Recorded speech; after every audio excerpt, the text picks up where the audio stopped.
Back with more Stranger Things. This is episode 2 of season 4. Very excited to continue and see what's going to be happening next. I feel like we really got into the nitty gritty of, the main threat and all the Stranger Thingsness of Stranger Things 4 with the last 5-10 minutes of the last episode, because that's kind of what I was hoping for and waiting for the majority of that first episode, which was still fine to kind of reintroduce the characters and stuff, but I'm hoping now we lean more into the weirdness of it all and the Stranger Thingsness, rather than it just feeling like a teen drama like you could see in anywhere really. But yeah, still a strong first episode regardless, and I am excited to see what's going to happen next. So without further ado, let's just dive into the next one. Oh, we're going to see what happened.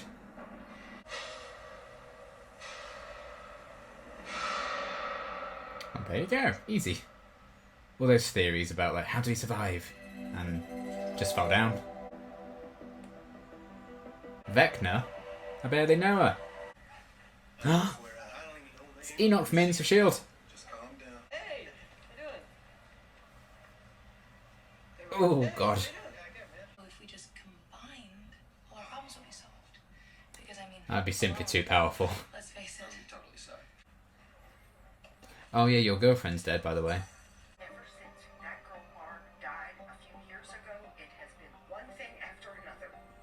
I'll tell you. You're not wrong. Start to believe all those things they say, that this town is cursed, that the devil lives here. Only just starting to believe that? Eddie didn't do this. No way. No way. Well, we can't rule it out. Yes, we can. I can.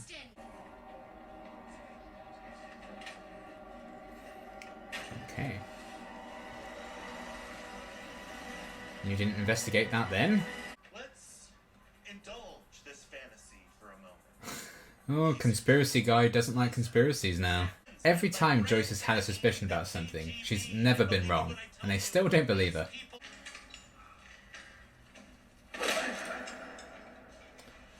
Well.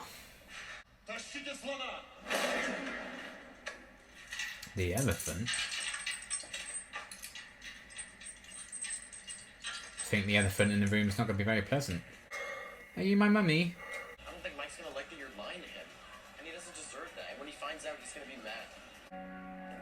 She has such a shit life. I think she just wants to pretend that things are alright for once. I'm so mad at you. Got this. With in the background, I shouldn't laugh. I also think he's probably a bit jealous. Oh my god. Here we go.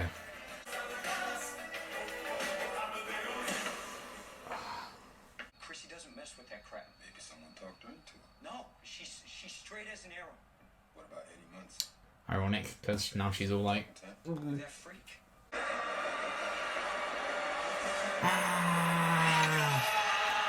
There it is. Looking up Eddie's friend's phone numbers. Oh, Eddie. Your new best friend Eddie thinks he's cooler than me because he I love Petty Steve. Seriously, guys? You're not Jonathan. Clearly not.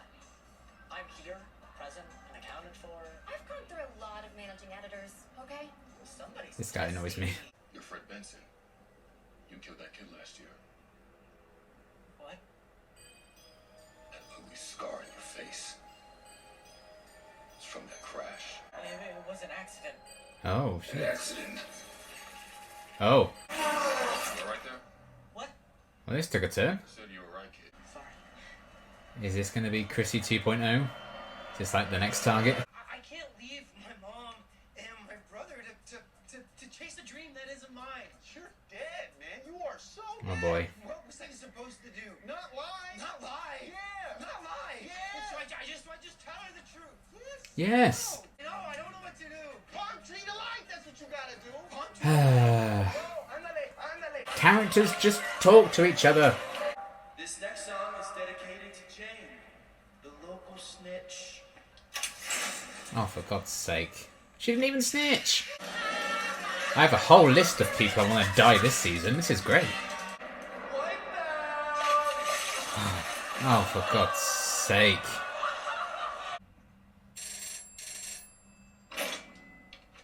This is Enzo. Hello, Enzo?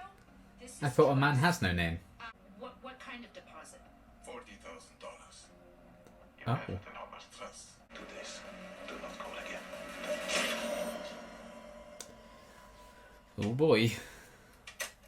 Looks cold there. Человек не заслужил покоя.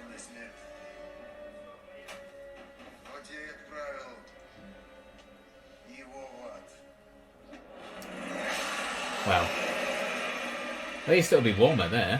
He's gonna kill again. But not if we can help it. God, we're making all the assumptions here. First, you want us to just stay by when the cops go around. This is giving me huge Riverdale Season 2 vibes with Archie and his revenge gang. Let's narrow it down. Rick Alderman's latest rentals are Annie and Dumbo. What are the chances our drug dealer's a family? Not likely. All right. Rick Conroy. This is clever. That's up by Lover's Lake. No, nowhere. It's a perfect place to hide. Genius! This is a very solid team. You think you know who might have done this? You ever hear the name Victor Creel? I mean, that sounds like a very evil name. Killed his whole family. Kids and wife. Took their eyes. Cut them right out. Oh. Chrissy's eyes popped out. Like that, what's his name? White Mask. Killed the babysitters. Michael Myers? I was just thinking, like, very Michael Myers vibes. Oh, God. That's not terrifying at all.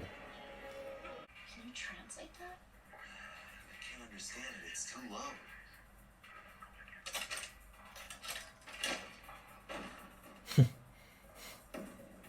She's like, ah, I've done this 1,000 times now. So translates to trash or garbage. It's like pig here, often directed at cops Cops. or guards. Welcome to your new home, America. Okay. We are getting Hopper back. Yes. Okay. Elle has like a book of letters from you. That's because she's my girlfriend, Will. And us? We're friends. We're friends. Well, we used to be best friends. Oh, boy. Well, then maybe you should have reached out more. I don't know. But why is this on me? Why am I the bad guy? I mean, maybe there's fault on both sides here. Will's going to start singing Hopelessly Devoted to You in a minute. Like shit. You'll just have to cry to your daddy instead. Oh, Oh wait, my God. can't do that either. Oh.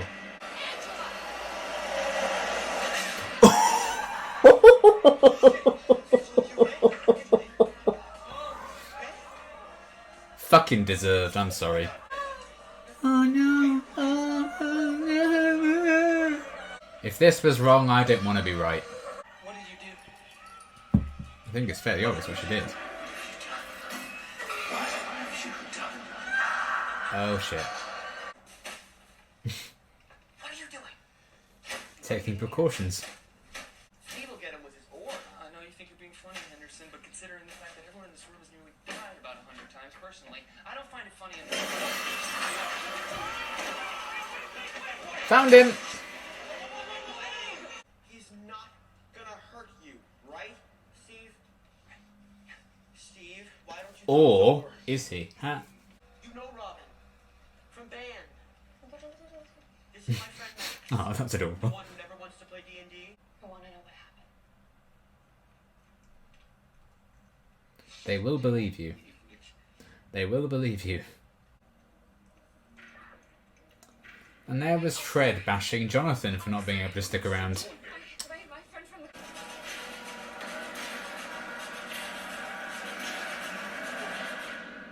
Okay, I thought his eyes were going to explode then. Her bones started to snap. Oh, yeah. Her eyes. We already seen that. We didn't see it again.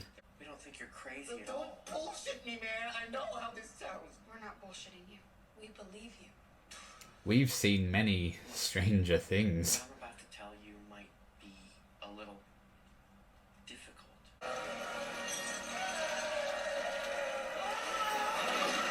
Uh-oh. Oh, Christ. Oh. Now that's fucking terrifying. No even a hope of climbing out. Anything. I want you to join me. That's sweet. Vecna's curse. Oh, God. That is not enjoyable. Jesus.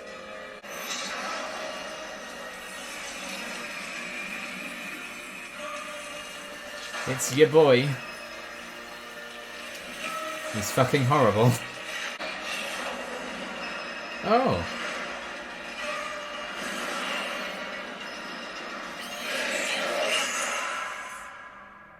Yeah, let's not go there. Okay, very good episode. Some really cool, interesting advancements of like the overall plot and a few like little character moments as well. And I'm glad we spent a bit more time on like, you know, the freaky stuff with Vecna of Vecna's Curse fame, it would seem. I do like when they have like they're playing D&D and like the villain that they're playing against or fighting against in D&D was also like the villain of the season, like with the Demogorgon in season 1. It's so hilarious now, isn't it? Thinking back on season 1, the big threat was one Demogorgon, and you look at what they have to deal with now and like what this Vecna is like super capable of. It's kind of hilarious, kind of revisiting that and being like, wow, they had no idea that the stakes were going to be so much more than this in a couple of seasons. And God knows what season 5 is even going to do, unless Vecna obviously carries on to season 5, but they haven't really carried it over like that, I think, in a way. I mean, obviously the Mind Flayer isn't completely dead and gone forever, as far as I'm aware. Or maybe it is. Oh no, they did stop it, but it carried on from season 2 into season 3, technically, didn't it? But yeah, I do find that just quite funny. And again, just so many characters to juggle, but I think they all got a decent chunk to do. You know, Stranger Things is very good at juggling a lot of characters. I think my only question is, are some of these plot lines going to be worth it in the end? I think that's my big thing I'm like, on for some of them. Because I'm just, yeah. But I guess we'll see. Let's get those ones out of the way first. I'm a bit like, on. I think my biggest one is what they seem to be setting up with Jason, and he's kind of banding together to make this revenge squad to hunt down Eddie. I don't know if we need this. I don't know if we need to focus on Jason and those characters. Or if you're going to, you know, do an interesting exploration of, you know, someone who's lost their love, and still at a very young age, and that kind of, you know, the survivor's guilt or something that would come with that. Instead of what they've just gone for, the very cliche toxic masculinity, let's just form a revenge squad, Riverdale vibes. So maybe that's going to pay off in the long run and actually be an interesting storyline. But I think my bigger concern is when episodes are as long as they are this season, do we need a storyline like that? Maybe not. But we'll see. You know, I do feel for the guy having, you know, lost his girlfriend like that and in such an awful way. And I guess people would assume that Eddie is a prime suspect in that. You know, you kind of understand that. But to take matters into your own hands like that, it's just, you know, it feels like a very kind of forced thing to do to cause tension when there's already a lot going on. You know, when you have Vecna as this villain and we see what they can do with him, forgive me for not being quite as interested in the threat of Jason and his group of basketball players trying to hunt Eddie down. You know, Eddie's got bigger problems and more interesting problems to focus on right now. But again, I'm more than willing to be surprised by that, and that might go in an interesting direction. But if this is just surface level, this is what it's going to be, and that's going to take us some screen time, I'm a bit like, So that's a kind of a wait and see. You know, you can't write it off yet because there's still another 7 episodes of this season, another 5 episodes of this part. So, you know, can't judge it as a complete thing yet. So I am intrigued as to where that might go, but I can't say it's a storyline I'm super looking forward to seeing play out if this is how it's been set up. And then, I mean, I guess kind of the whole stuff with Angela, satisfying as it was to see her get fucking smashed in the face with that. Jesus Christ. Very satisfying. You know, it's just the typical kind of bullying storyline, isn't it? Which you've seen a lot of shows again, and Stranger Things has already done with Mike and everyone getting bullied by that boy who Elm made wet himself in season 1. So it's not even like Stranger Things has never done the bullying thing before. It has happened a bunch. And again, do we need as much focus on that as we're getting? You know, sure, there's more interesting things to do with Elle than just that. You know, I kind of understand the whole thing with her lying to Mike about how good her life is. So I guess it needs to tie into that, and the tension with Will and Mike as well. That feels like, that makes sense. That would happen. That's going to be a natural thing, and everything like who's right, who's wrong in that situation, I think is interesting. But yeah, they've thrown a lot of new characters in. There's obviously a new season. Stranger Things often does, but I don't think the new characters are hitting me quite as much as new characters did in seasons 2 and 3. Personally, I like Eddie. I think Eddie, they're clearly setting him up to kind of be part of the team. So I am intrigued by what he might do. Everyone else new, I can't say I'm super thrilled about. But I'm ready to be surprised. Oh, and Enzo, because I understand the actor. And, that's part of Hopper's storyline, which I think is quite interesting. But yeah, the bullying thing, I'm like, a bit nyeh. And then again, maybe I'm going to be the broken record this season. I don't see the point of the Jonathan, Nancy, are they going to break up, are they not, storyline. Especially when they've spent the past 3 seasons just developing that story and their relationship. If you are just going to break them up, and that's just going to be it, and end the show with them like not together, then it feels a bit pointless. Especially because they've given Nancy stuff to do. They've given her a story here, like investigating what's going on and everything with that, and her and Fred going off. She has a story outside of that.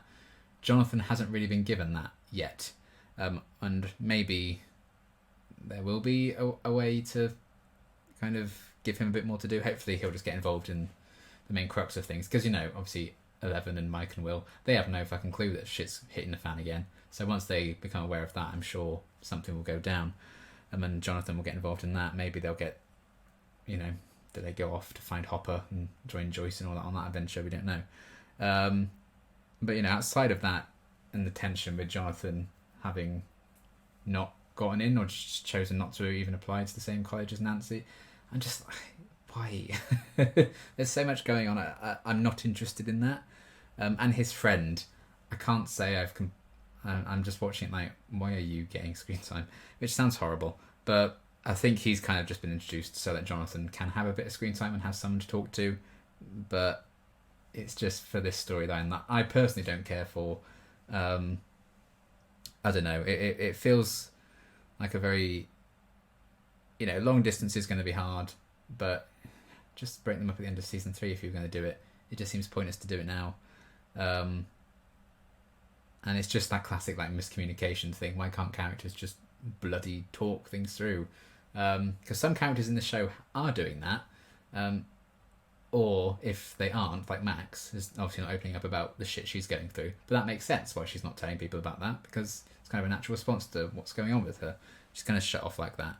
But I don't think it makes sense for Jonathan and Nancy to not communicate their worries and concerns and anger to each other, other than to have a bit of drama in there when there's already a lot of going on. So, that I'm also not super, super pleased by. But I suppose if you don't like Jonathan and Nancy together, you're going to be eating that shit up and loving it. So, it's gonna appeal to some people. But personally, I'm falling on the camp of, we don't need this.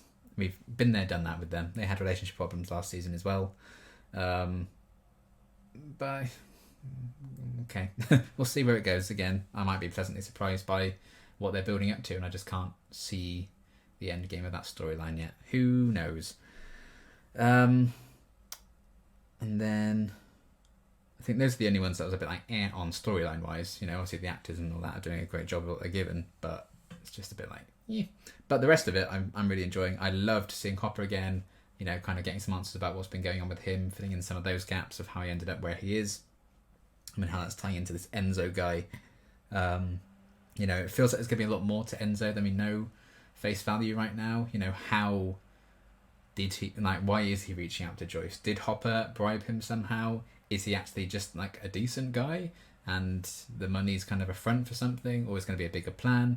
Is he just an arsehole who was like, I'll just take money and then sure, why not? It feels like, there's still a bit of that chapter and that relationship between Hopper and Enzo as like a guard and prisoner that hasn't been explored yet, which I'm sure we're going to get those gaps filled in with. So I'm looking forward to seeing how that one unfolds. But yeah, it was great to see some Hopper in this one. I wasn't sure exactly how long it was going to be until they introduced him into this season. You know, they could have easily held off on a while with him, but I'm glad it was only episode 2, and they've been like, here we go, here's how he survived. He just fell over after years of speculation. Like, he just fell down and got kidnapped by the Russians. But I did like seeing all of that, and seeing Joyce and Murray, try and work out the validity of the note, and then making the contact, and going from there to kind of work out exactly what Hopper's situation is, and kind of reading more into what they've learned from Enzo. I like that it shows, the intelligence of Joyce and Murray, and at this point Joyce has done all of this stuff, working out, blinking lights and tapes and stuff. She's been all over that shit for 4 seasons now. So I like that she's actually getting quite adept at it. And she's like, oh, I know what to do. If you want to, really make sure we can hear this, let's put it on the other tape where we can turn up the volume a bit more. And having Murray there to kind of join them, is a good pairing of those two. I do enjoy those two characters together. Because I think that dynamic worked very well with them last season, with obviously Hopper on board as well. And they're building up to a reunion of that, that trio. So I'm excited for more of that. When their side of things all coming together, that was all very well and good. I think the thing I'm most hyped for currently, from what we're seeing, is the team of Max, Dustin, Robin, and Steve. I think that's a pretty solid squad right there, because they're actively involved in the shit going down and the Stranger Things.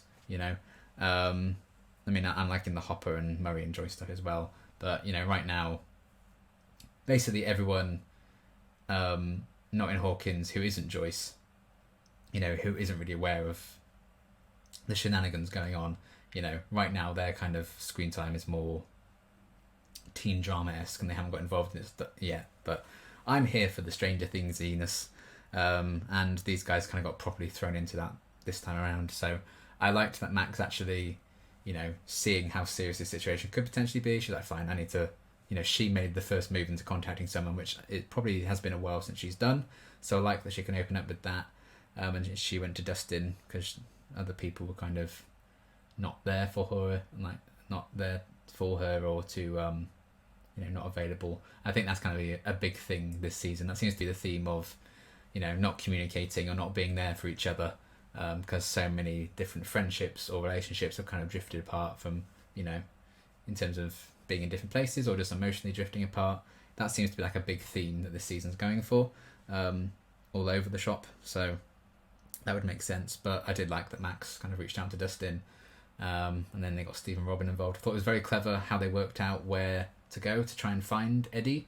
That was cool. Like Robin kind of going through their database of customers to try and see which one's the drug dealer here. I thought that was really clever. So I liked that. Again, just absolute squad goals with those. And with the addition of Eddie, I think that's going to be a really solid team. If that, Stranger Things like splitting everyone off in little teams and they come together in the last couple of episodes of the season. Seems like they're sticking to that winning formula with this one, and that is a damn good group of people thus far. So I'm excited to see more of them, and I liked them kind of working it out. Sadly, Lucas is stuck with, Cardboard Jason and the Revenge Squad at the moment. Hopefully he breaks away from them and joins a different group at some point. Because I don't want him to get tied to a storyline, which I'm not super excited to see that more of at the moment. But again, it's just like he wasn't there, and he's missing out. He doesn't know exactly what's going down yet. So yeah, I liked all of that, and it was cool to have this bit with Eddie where he's like, "You're not going to believe me if I tell you what happened," but obviously he found the exact right people who would know. So that was good. And then we had Nancy and Fred. From the chat for Fred, going off and talking to Eddie's uncle. I like that we kind of met him. He got mentioned in the last episode, and huge fan of the actor who plays him, Joel. He's fantastic in Agents of S.H.I.E.L.D. If you haven't seen that, he's phenomenal in that show. Easy to get some understand-out moments of the entire series, in my opinion. But it was great to see him kind of have a little role in this as well, and potentially sowing the seeds for some big story reveals with, I can't remember what the name was of the guy he talked about, the guy who killed his family. Is that who Vecna is? Is there going to be more to it than that? Maybe it's kind of a relation of Vecna, or I don't know, like a victim of the serial killer who actually survived, or I don't know. Lots of different potential things going on with that anyway. But we seem to be kind of setting up the stage for, like, who could this actually be, and it's time together. So plot stuff is happening fairly early on, which I'm happy about. I like Nancy being very, very good at what she does to kind of try and get some of that information. And then Fred. Oh dear. I mean, the second they had that scene with him in the car, we found out he was in an accident that kind of got people killed, like the previous year. I was like, yeah, okay, well, Fred's dying next. And they kind of... We knew that was coming, probably about 40 minutes before it happened. So it was a kind of a slow wait to actually see the inevitable, which kind of made it all the worse, really. Because you're like, oh, we know where this is going. But it's still not pleasant to see after how it happened with Chrissy in the last episode. To see it happen again with Fred, like, just like the effect of that. Horrible, but like in a brilliant way. I do think that's brutal, and he really had it rough. Like what he got put through before Vecna finished him off, like all the dead body in the graves and stuff. Oh god. So creepy. Fred annoyed me in the first episode, and I think I did say, like, I wouldn't mind if he died, and I was jokingly thinking, like, because I didn't think he was actually going to be as involved in things as he got in this one, and he's probably not going to be much more involved, to be honest. But F in the chat. But yeah, getting a bit of that backstory with him. So Chrissy, I don't know if she had anything to... Is it going to be like something you're guilty about, and like Vecna like worms his way in through that and then kills you? Why only now is Vecna doing this? I don't know if we kind of knew anything about Chrissy. She had like shots of like a house and stuff, didn't she? Then with Fred, it's like this crash haunting, like something like haunting him, and Vecna, I guess, uses that as a way into their heads somehow. Again, they're going to elaborate on exactly how that works and how he's doing it and why he's doing it just now. But yeah, it's quite brutal and gross. But I'm really enjoying Vecna, like visually as a villain, like his presence. He's very creepy. So I like that they're kind of setting the stage for him to cause more havoc and probably kill a few more people as time goes on. But yeah, F in the chat for Fred. Feel bad about how he went out, but he was also kind of annoying. So, you win some, you lose some. If it had to be anyone, it's a character we're meeting this season, Sounds horrible. But yes, that is what it is. Do we have anything else I want to talk about? We already talked about Angela getting the hooja. But yeah, that whole storyline as well with... I liked Mike kind of arriving to visit Elle. More so visit Elle than visit anyone else, and like poor Will third wheeling. But I like that Mike and Will kind of had that big discussion about the fact that Elle has been hiding. Like, life isn't all sunshine and rainbows here. She's not actually loving it as much as she made out, because she's getting bullied and everything. And Will's frustration that Mike didn't keep in touch with him really, or barely paid any attention to him. And I think that's a fair thing to get angry about. I also think Mike is fair to be like, you have a responsibility to reach out as well. It can't just be him. But obviously they both, I think, could have stepped up a bit more to try and keep in touch. So I don't think there's any blameless party there. But I think that makes it more interesting when it's kind of a mixture of things. But at least we've got some actual communication there, and like just the Jonathan Nancy miscommunication for no reason other than drama and tension. At least we kind of had them talking through their problems. But I also think I get the vibe that Will's kind of has a thing for Mike. So I think it's kind of jealousy on his part as well, kind of a main motivator for him. But yeah, just kind of seeing all of that, that feels like more organically set up, that kind of tension between everything going on there, with them moving away and stuff. It just makes more sense to me that would happen as opposed to some other stuff this season. So I did like them exploring that. I do feel bad for Elle, with like Angela the bitch and everyone. And then yeah, when she kind of lashes out and hits Angela, we get that flashback to the first episode. It's like, what did you do? So they're making it out like, I think 11 did something, like killed all those kids when she was younger. I imagine there's going to be more to it than that. And it's going to tie into it somehow. Maybe, she's going to start fearing herself, or fearing, what she's capable of, even though she doesn't have powers right now, which is kind of an interesting point to have her question herself when she doesn't even have as much capability to hurt people as she did. This is when she's actually questioning herself, being like, oh god, I'm going too far here, which I think is kind of really interesting. But alongside that, you know, she's only just now like remembering this. She's only just now having these flashbacks, and she's just kept it hidden all this time. It does feel like, oh, we've had this idea for something that could happen in Elle's past to explore when she was younger, and that she had killed all the others, but they only had the idea when they wrote this season, rather than it's been set up for a while. And that's kind of how it feels right now. But we'll see how it plays out. But, you know, I think they've done a very good job of just kind of expanding and keeping the story going in the first 3 seasons, to now have like flashbacks of, oh, here's something Elle just forgot to mention all this time, and her potentially killing all these kids, and only now is that haunting her, when she's done shit before where she probably would have questioned and thought about that moment. You know, that feels a bit forced in, but that could be part of the plot, really. There might be reasons for that. So I'm not gonna like say how dare they do this and that just yet.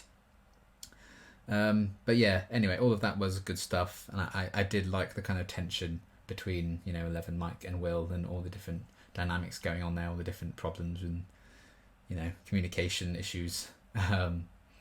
That's all pretty interesting. So I'm excited to see where that goes, and to see them get involved in the actual like spooky upside downy stuff as well, which I'm sure will happen eventually. But yeah, just they're starting to build up the little groups now. Like, okay, so we're going to be following them and them and them as like the groups this season. You know, they definitely set the stage for the majority of those, I think, with this episode, kind of getting all the characters where they wanted to get them. And like, right, this is what they're going to be tackling, this is what they're going to be tackling, etc., etc. So you can see them doing that, and I enjoyed that very much. So yeah, do I have anything else I really want to discuss? I think that's kind of all the main core things, isn't it? But yeah, really good episode. In terms of like the Stranger Things-esqueness of it, you know, definitely a big step up from the first one. So I'm glad that it kind of is going in that direction. And the first episode was just there to reintroduce us to the characters and introduce the new ones as well. In Chrissy's case, also kill them. But yeah, good continuation of that story in this one, and more leaning into, you know, the Vecna side of things, which I am excited to see a bit more of, even if how they die is just horrendous. So yeah, I'm excited for that and all the different developments we've been getting. A few stories I'm a bit like, I don't think we need this here, especially when the episodes are as long as they are. I think they stand out even more to me as like, we just don't need this. But regardless, you know, there's a lot more that I'm enjoying, and I can't write anything off right now because there's still the rest of the season for them to do interesting stuff with it. So I am looking forward to seeing where they continue to take all of this. And yeah, I guess that's kind of everything major for this episode. But definitely an improvement on the first episode for me personally. I was definitely a lot more invested in everything going on in this one. Definitely felt a bit more like Stranger Things. So I'm excited to see where all this goes next. And until my next reaction, thanks for watching.